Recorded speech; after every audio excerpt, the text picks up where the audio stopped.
செல்வி சோமிகளை பார்க்க போகிறது அரிசி அப்பம் தான் செய்ய போகிறோம். அரிசி அப்பத்துக்கு மாவு அரைச்சிப்போம். இது பச்சரிசி இதுமாரி கை தலை தட்டின மாரி வச்சு இப்படி வடிகிற மாரி உளுந்த கொட்டிடணும். இதுக்கு இதான் பதம் பக்குவம். இந்த அளவுக்கு உளுந்து கொட்டிட்டு இதை வந்து ஊற வச்சு ஒரு 5 கழுவி அதை அரைச்சிப்போம்.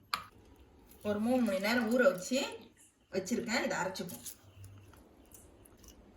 இப்போ இந்த உளுந்தி அரிசி அரைக்க போட்டுப்போம்.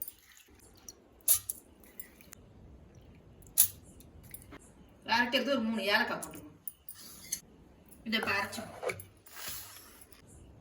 இந்த அளவுக்கு அரைச்சாச்சு. இதில் வெல்லம் போட்டுப்போம். இதெல்லாம் 1 கப்பு அரிசி உளுந்து எடுத்து வச்சுருந்தோம். அதுக்கு வந்து இதெல்லாம் 3/4 கப்பு வெல்லம் போட்டுப்போம். ஒரு 1/4 ஸ்பூன் உப்பு போட்டுப்போம். இப்போ அரைச்சிப்போம். இந்த அளவுக்கு நைஸாக அரைச்சாச்சு. இப்போ ஒரு பாத்திரத்தில் ஊற்றிப்போம்.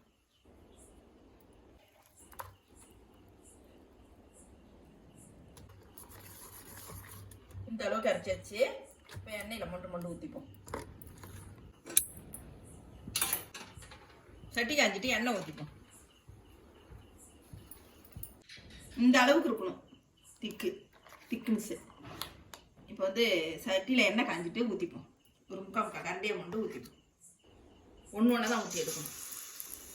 அப்படியே வேணும். இந்தமாரி மிதந்து வரணும். மிதந்து வரப்போ மேலே அப்படி கொஞ்சம் கொஞ்சமாக எண்ணெயை தெளிச்சு விடணும். கரண்டியால் நல்லா மிதந்து வந்துருச்சு. இப்போ பெரட்டி விட்டுணும்.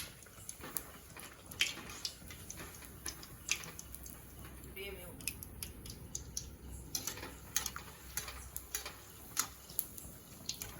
அழுத்தி பார்த்தா மாவு வரக்கூடாது.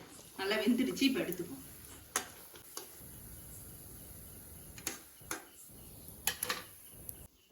இப்போ 2வது அப்பத்தி ஊற்றிப்போம்.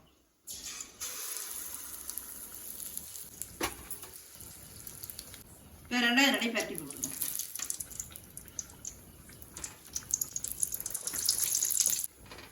நல்லா வெந்துடுச்சு. இப்போ எடுத்துப்போம்.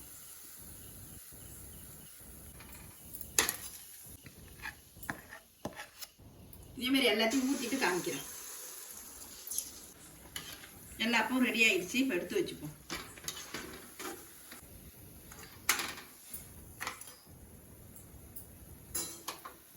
சூப்பரான அரிசி அப்பம் ரெடி ஆயிடுச்சு. இந்த வீடியோ பிடிச்சிருந்தா லைக் பண்ணுங்க, ஷேர் பண்ணுங்க, சப்ஸ்கிரைப் பண்ணுங்க, கமெண்ட் பண்ணுங்க. நன்றி, வணக்கம். நீங்கள் செஞ்சு பாருங்க.